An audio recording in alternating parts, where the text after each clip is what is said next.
Because what they've figured out is the initial benefit they got out of it, which was, of course, you employ less staff to work at the checkouts, has been outweighed by the extra shoplifting that they've had to deal with, because people will ring up a more expensive item as a less expensive item.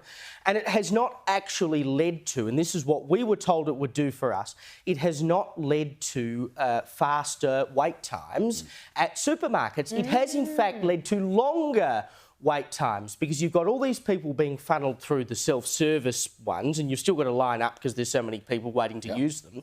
And then if you go to an actual checkout, you have longer wait times there than you ever had before, because there are fewer of them. So the experiment of all of the automated technology is starting to fall apart in some aspects. And I wouldn't be surprised if, you have your driverless trucks and your driverless cars, your driverless taxis, whatever, for 5 years.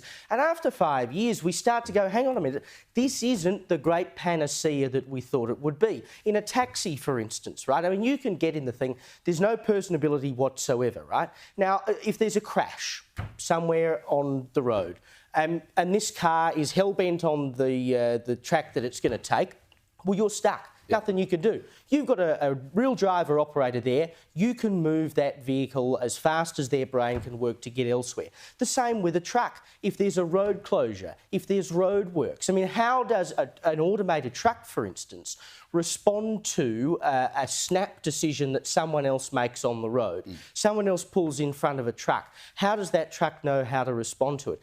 If there is a crash, 2 metres ahead of it, I mean, what does that truck then do? If you've got an actual driver there, it will know how to respond. They're very expert in what they do. How does an automated truck respond to all of that? These are all the questions that haven't been answered, and I don't think the technology is yet up to, and I doubt it will ever get up to it. But can I make one point in favour of automated trucks? And that is that it might be the one thing that stops Extinction Rebellion from gluing themselves to the road, because they're not confident about whether or not this truck would actually stop or just mow them down. Perhaps there's a good thing from that aspect, but the societal aspect and the fact that the technology just isn't there and it has been proven not to work in many circumstances, you'd be stupid to do it. My question is more, who voted for this?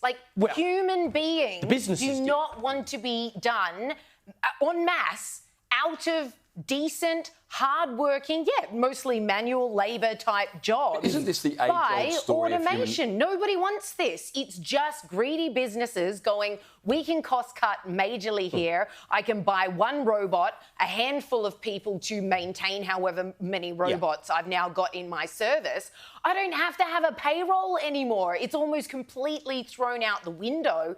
This is the way of the future, and it is looking incredibly grim. It may be the way of the future, but isn't not also the way of the past? Isn't that the story of human progress, that shovels were replaced by diggers, etc., etc.? And so because we weren't replacing humans. Every leap forward in technology means jobs that used to be done are no longer required, or because of technology, far fewer people can do jobs that used to take far more people. No, but isn't that natural progress? Even the newer jobs have had to be done by humans. I mean, shovels didn't replace diggers. Well, the argument on driverless cars shovels. is that there will be a whole lot of jobs in technology that currently don't exist. That's where the jobs will be created.